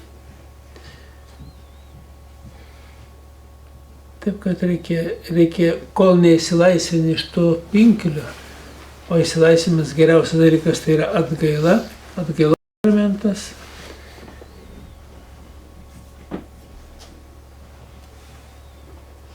Žmogų, reiškia, išlaisvina. Ir jeigu jis iš tikro pasikeičia ir daugiau to nedaro, reiškia, įsilaisvina. Jau pagrindinis dalykas yra to, kad žmonės nežino ir pasilieka tokioj būklėj, į kokį kliūna spęstas ir kapstasi. Praeitą savaitę turėjo moteris visą gyvenimą pragyvenusi ir net neįsikė. Turėjo vyrą, turėjo meilužį. Ir su vyru gyvena, ir su meilužė, aišku, lytiniai santykiai. Ir vaikų, kol jinai neatliko atgailos sakramento, vaikų gyvenimas nesiklosti. O kai, reiškia, atliko atgailos sakramentą, iš karto pasikeitė vaikų gyvenimas. Ir dukra ištekėjo, ir sūnus apsivedė, o jie jau 35 metai dukra netekėjus, ir sūnus, aiškiai, jau 40 metų nevedęs. Nieko nėra. Kaip tik susitvarkė funkcijos, susitvarko iš karto. Vis kitaip vystytis procesą. Kadangi, matot, aš kai žiūriu į tuos dalykus ir tuos rezultatus ir žinau, reiškia, to veikimo sistemos, tos principus, ir kai aš matau, reiškia, kas vyksta, tai turiu pasakyti, kad čia ką pasakoju, nepasakos yra. Čia yra labai rimti dalykai. Kadangi žmogus pirmoji dvasinė būtybė, jis turi gerai suvokti dvasinius dėsnius. O kaip tik dvasinių dėsnių, tai žmonės ir nežino. Fizikinius dėsnius žino, kai kuriuos, ne visus aišku. Tai inercijos dėsniai žino, dar kažkokie žino, reiškia yra. O dvasiniai dėsniai, jie yra sunkiausiai suvokiami. Kaip čia gali būti? Neties, čia nesąmonė. Ir taip pat meta kaip nesąmonė, o ten praktiškai procesai tai vyksta taip. Ir aš kai kartais pasakoju, ką atrodo kaip atsitiktiniai dalykai, bet pasiekmes visai kitokios yra. Kai sugrįžta žmogus į harmoniją, atsistato funkcijas. Netgi viena moteris 6 kartus darė dirbtinį apvaisinimą. Niekas nesigavo. Kaip išaiškino, pasitvarko reiškia funkcijas, pasigimdo savo vaiką normalų. Ir pastojus ateina, žiūri, vaikas labai geras lygis 9, o pasigimdė reiškia net 11 paskiau. Ir kada jinai supranta tos dalykus ir deda pastangas kitokias, ne kažkokias fanatiškas, o išmintingas, kūrybingas, protingas, elgėsi taip, kaip pridera ir viskas klausosi kitaip. O šiaip jau buvo bevaikystė, praktiškai tai yra gyvybės sistemos pratęsimas nutrūksta. O prigimtis atrodo gera, pasižiūrėjus atrodo viskas gražu. O suvokimas toka ir suardyti dariniai. Žmonės, jeigu nesugrįš prie Dievo, dar toliau tols, kaip ir tolo iki šiol, nuo Kūrėjo, tai praktiškai bus daug niuansų. Bet sistema, žiūrėkit, ir Lietuvoje žmonių mažėja, Vokietijai, nežiūrint to, kad 5 milijonas viršum iš Rusijos atvažiavo, vis tiek žmonių mažesnis kiekis. Dabar užplūsta tie azijiečiai.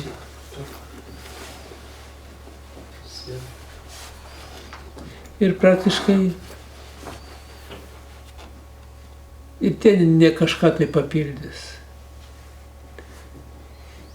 O pažiūrėkit, jeigu tai pažiūrėti, kodėl taip, kas padaryta, reiškia, Hitlerio laikais, valdymo laikais, nesugrąžino. Jis grinino tautą, o gavosi taip, kad po karo kaip tik tai vyrų nebuvo ir leido, reiškia, vyrams ir turkams kitiems, reiškia, atvažiuoti į Vokietiją dirbti. Jie pradėjo dirbti, įsitvirtino tenai, šeimą savo atsivežė ir užvaldė, reiškia, visai. Ir ta tauta, reiškia, netapo jau tokia grina. Ir dabar tas grinimas, reiškia, yra. Vokietis gimdo jau kaip virš 40 metų. Arba ties 40 metų.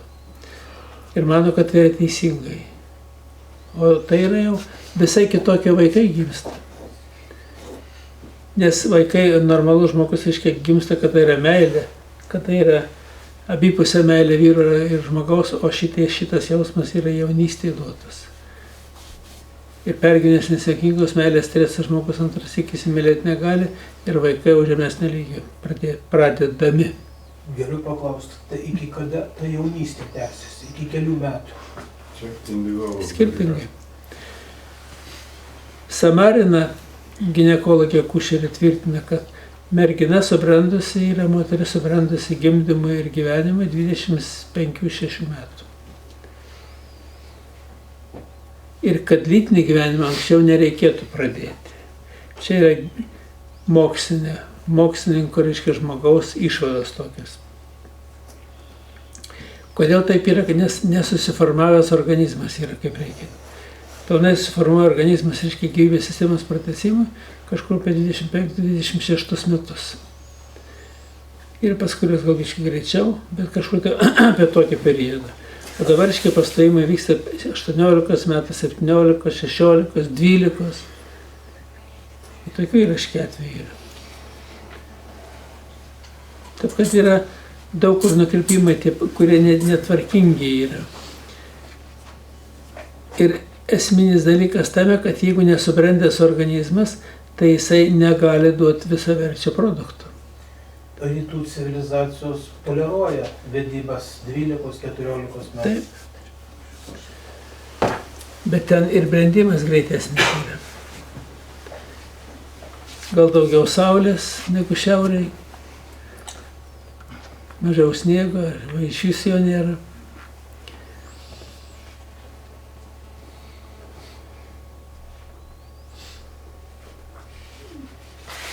Brandus žmogus gali brandų vaiką gimdyti, bet tas brendimas yra ir fizinis, ir dvasinis. jeigu jis žino informaciją, gali pagimdyti visai kitokį vaiką. Nors natūraliai duotas kai kurios sąlygos moteriams gimdyti, bet kuomet jau turėjusi, tas naudoja kontraceptinės priemonės ir naikina vaikus iščiose, po apvaisinimo lygis 3-4.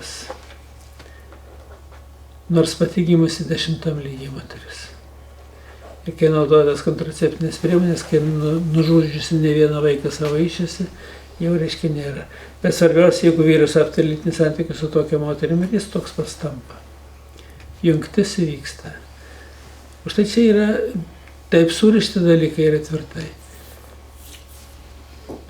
Ir žmonės aiškiai tų dalykų nežino. Už tai aš nežinau, ar pirmas toks veikėjas, kuris aiškino, ar daugiau pasaulyje yra. Man kol kas niekas negali patvirtinti, kad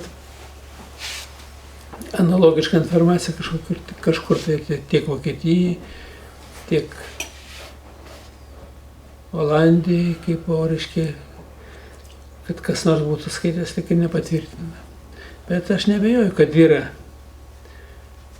Jeigu gal ne taip aiškinant šiek tvirtai, kaip reiškia, bet kad toj srity yra informacija pateikima, ar kad žmonės kažkur tai rašo, arba galbūt žino, tai yra jinai. Ir jinai labai daug kur sukoncentruota ir religinėse sluoksniuose, tikėjime bažnyčios archyvose. Tik ne viską žmonės priima. Jeigu iš manęs dar būtų kažkiek tai priima, bet ir tai. Ateina pas mane, aš atlieku iki 15 lygio korekciją. Viskas dvasiškai reiškia, žmogus išeina kitoks, jam lyg ir sparnai išauga. O ateina antrą kartą, žiūri, pas jį lygis tik 7. Tai dar gerai, jeigu 7, bet lygis jau 4 lygiai tik tai. Ir yra žmonės, kurie tiesiog pat ir jie dažnai vaikšto ir atstatau iki 14-16 lygio, o jie po kurio laiko atina vėl tokie patys. Jis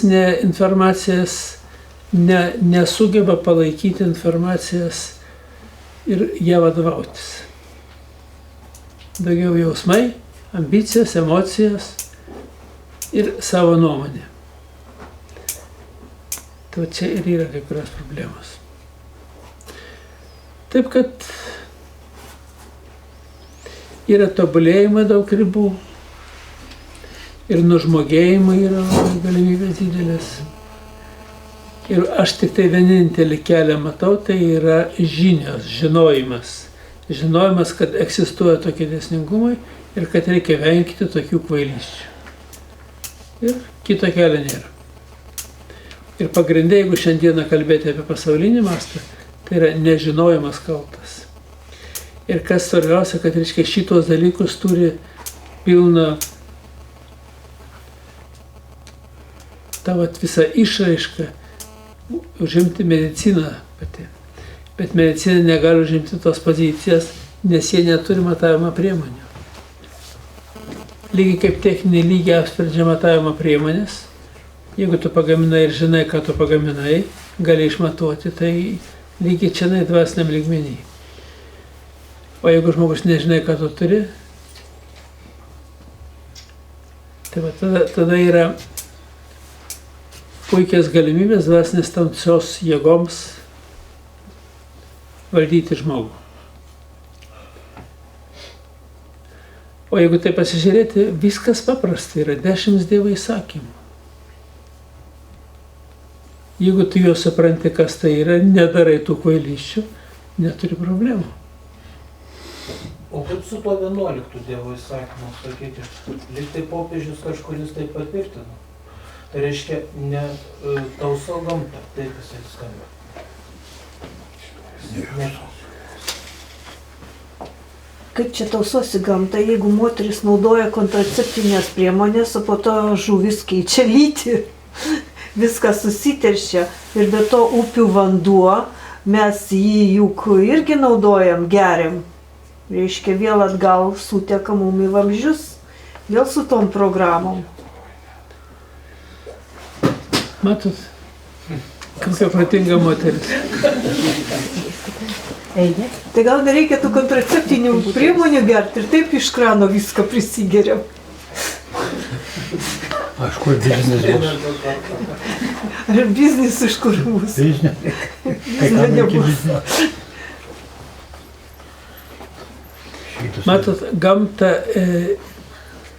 neturė kitų dievų, tik mane vieną. Čia praktiškai šitame sakyme labai stipriai viskas pasakyta. Gamta yra Dievo buveinė, visa reiškia visą visatą. Bet kodėl žmonės negali įsivaizduoti pačio Dievo? Už tai, kad reiškia mano, kad Dievas tai diedukas ant debesėlio. Ne taip yra. Tai yra visatos harmonija ta kur duota. Ir pats kūrėjas yra ta harmonija. Ir jeigu reiškia tą harmoniją ardai, tai eini prieš kūrėją. Reikia puoselėti viską. Bet tai įvardinta 11 Dievo įsakymų. Kažkodėl tai taip iš bendrų iš 10 Dievo įsakymų lyg tai tai... Matot, 10 Dievo įsakymų, tai Mozė, kuris išgirdo ir užrašė ant to. O 11 įsakymą, tai matyt, gal popiežius išgirdo. Geras įsakymas, tai būna. Bet įsakymas neblogas, jo. Gal atėjo laikas, kad ir šitą įsakymą reikia laikytis. Kas yra natūralu anksčiau, dabar matot, užterštumas labai ne tik tai, kad reiškia tas, ir aišku, tos kontraceptinės priemonės ir tabletės ir tie prezervatyvai visi irgi teršia gamtą, bet esmė yra kita yra. Atėjo laikas, kai kurie dalykai pasidarė, užima jau irgi tą labai svarbią vietą, kur anksčiau nebuvo aktualu. Tai dabar tampa aktualu. Ledynai tirpsta, ozono skylė didėja. Prancūzija skęsta, kiti skęsta, o Lietuva džiūsta.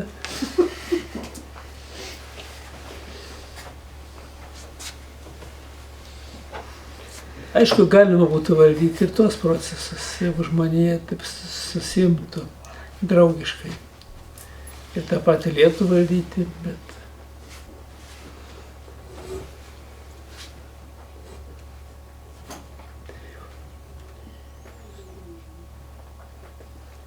Vat iš Tibeto vienuolių aprašymai yra.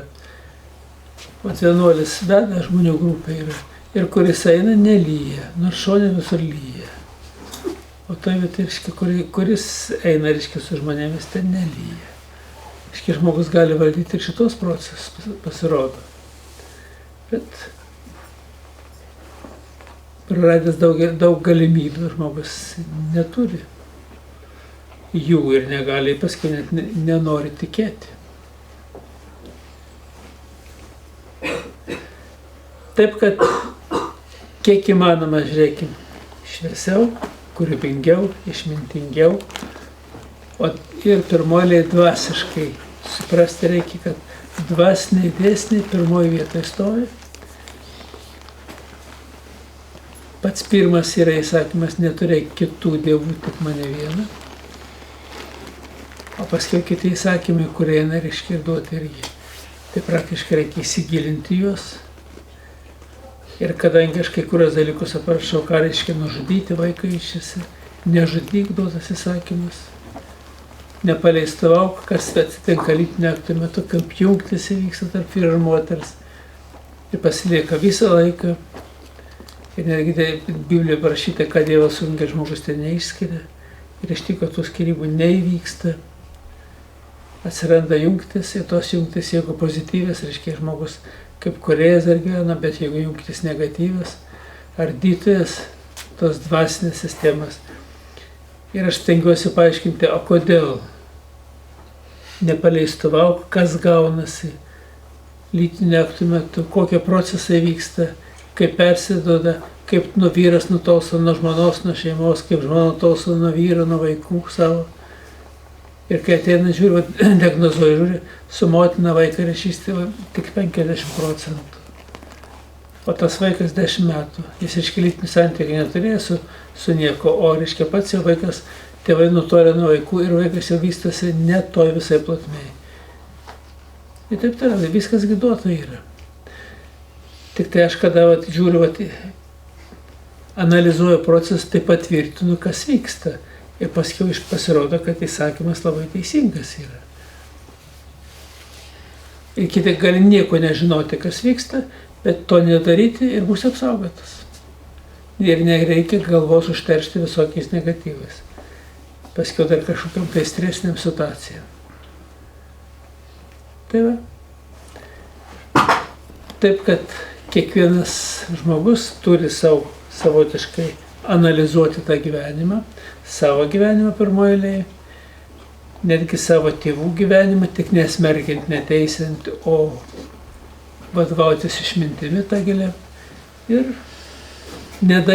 nekartoti tų klaidų, nes klaidos kai kurios veikia iki 7 kartos imtinai. Tai vat, ir tada bus viskas gerai. Jeigu viską darysi taip, kaip reikia, bet kadangi žmogus yra tik žmogus ir labai gerai geba daryti klaidas, turės ir klaidų pasekmes. Tai va, lyg ir nieko naujo, bet kai kurie dalykai tvirtesnį suvokimą sukelia žmogaus mąstysenai, tai tas suvokimas duoda didelę naudą. Taip, kad sėkmės. Ačiū. Iki sekančio malonaus. Ačiū.